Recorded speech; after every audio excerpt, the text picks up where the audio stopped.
Եկաբակական միության նախագահ Ստասի Միքայելյանի ուղեկցությամբ են գալիս եռաբլուր զինվորական պանթեոն։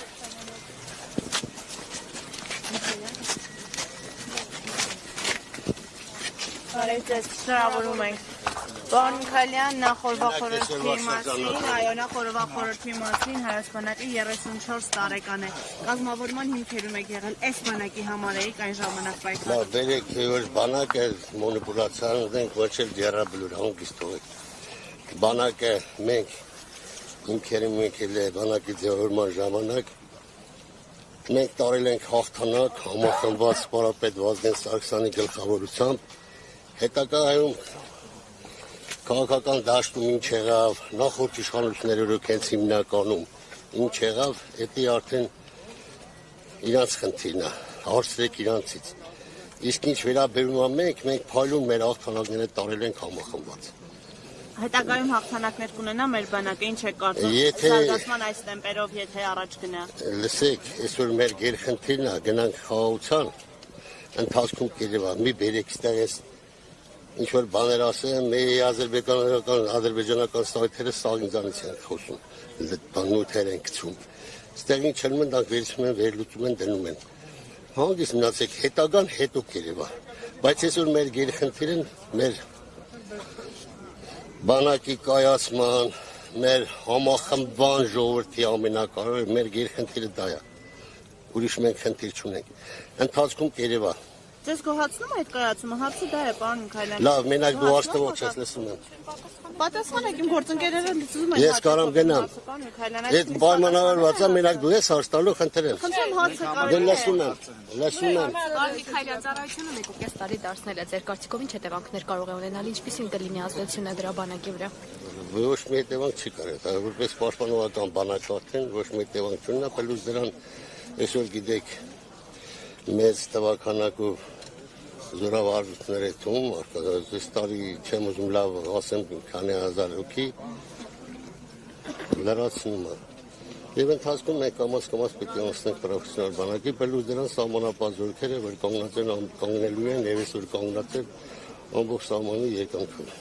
Նաև այս պայն քննարկում է գումարով բանակից ազատվելու նախագիծ, այդ մասին ինչ է կարծում։ Դե քննարկում է դե շետա։ Ինչու՞ մի վերջո քննարկում։ Չի հետաքրքրում ինձ հիմա, որովհետև քննարկում է լուրջ բան չի։ Բայց որպես բանակի մարդ ձեզ համար կարևոր չէ, օրինակ քիչ առաջ падգամավորները նշում էին, որ ամեն դեպքում տղաները գոնե 6 ամիս պետք է անցնեն ծառայություն, հետո իրենք կորոշեն արժի շարունակել թե չարժի։ Որ դարձան падգամավոր պատասխանեմ ձեր հարցին։ Ոչ որպես падգամավոր, այլ մարդ, ով բանակի կազմավորման ակունքներում է կանգնած եղել եւ շատ լավ տիրապետում է։ Այսօր այդ քննարկումները որ գնում է, ժամանակի մեջ քննարկվել է, որ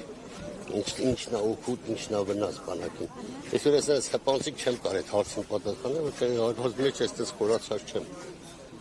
Իսկ ես տարբեր պետությունների բան եմ ուսումնասիրել, որ մարդիկ այդքան 6 ամիս են ծառայում իրաց ցանկությամբ։ Ծառայում են կամ իրաց ընտանեկան բանում մարդիկ որ սովորել են իրանք այդ են ներկայացնում, որ ուզում են ծառայեն բանակին։ Դա ընթացքում կերևա այս մի տասին չեմ ուզում պատասխանել։ Շնորհակալություն։ Դուք համարում եք, որ հիմա բանակը կազմաքանդվում է կամ ոչ կարամ համարել։ Ես բանակի մոտ կանգնած եմ, մենք դիրքերում կանգնած ենք, բանակը ոնց կարող կազմաքանդվի։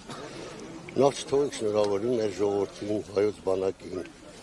մեր ծառայողի հայկանաց, այսօր դիրքերում կանգնած թե երկրապահին, թե հայ զինվորին,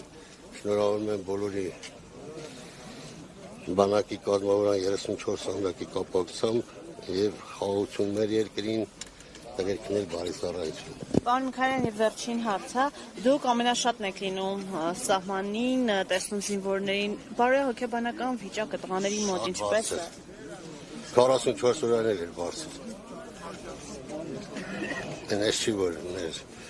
մեր զինվորը, մենք չեմ ուզում միշտ ասեմ, բայց մենք միշտ հայ ձեռքով ենք պարտվել։ Հայ ազգը միշտ պարտվել է հայ ազգի ձեռքով։ 44 օրյանում ձեռքով պարտվեցին։ Ուսումնասիրեք, իմանաք, էդի բադ խնդիրա քննություն է, դու պարզվի։ Այսօր մոտ 30 լսեք մի րոպե։ Վահայի ձեռքով էլ է։ Ազգային ժողովում գնդակալին սպարապետին է։ Վերցեք մխիթար սպարապետի գլուխ կդրած թաղածային։ Կատուն եք վատ ղեկավարություն հայի ձեռքով։ Դուք մի տարեք քաղաքականություն։ Վատ ղեկավարություն եղել է նախորդ իշխանությունների ժամանակ։ Եթե մեր թշնամի 20 տարի զենք ու զինամթերք էր արում ժամանակակից, դե տուն գլխին պիտի թափեր։ Մեր գլխին չէ, բա մեր իշխանությունները ինչ են անում։ Եթե իրանք էլ գիտնին, որ ոչ մի հարց չի կարա բանակցային փուլով լուծվի։ Պարոն Քալան, դուք իշխանության մաս չէի։ Ես իմ գործն անում եմ խելոք, հանգիստ, ծառայում եմ Հայաստանի Հանրապետության 38 տարի արդեն։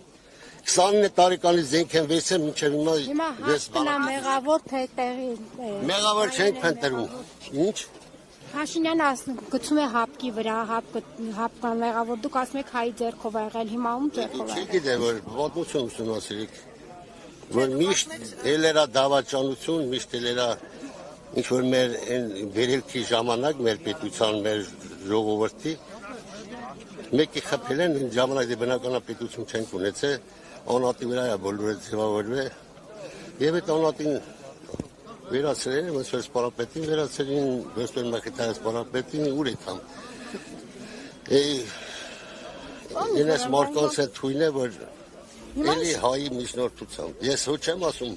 հայ ազգ է։ Բայց այն ժամանակ դուք էլ ասեցիք պետականություն չենք ունեցել, հիմա ունեինք, արդյոք այդ ամեն ինչը հենց պետության կողմից չպետք է Այսօր պետականություն ունենք, թող է գնանք խաղաղության։ Հերիքա, Ռոջան, դուք հեսա երաբլուրում են կանգնած, տեսակ քիչ կատարվող 44 օրյա պատերազմում։ Մենք պետք է պատրաստենք մեր պետական սահմանները պահելու ու նորմալ ձևով պահում արտաքին քաղաքացիներ հոյակապ եկնում։ Դրա համար երեք չբզբզենք էլի։ Պարոն Միքայելյան, հունվարի 27-ը զոհերի հիշատակի օր սահմանվեց, 3 դուք եկել էիք Եռաբլուր։ Ոչ, երեք ես բոլոր մարզերում եղել է, որ բոլոր գնան հուշարձաններ ունենք մարզերում, ես հրազդանի հուշարձանում եմ եղել։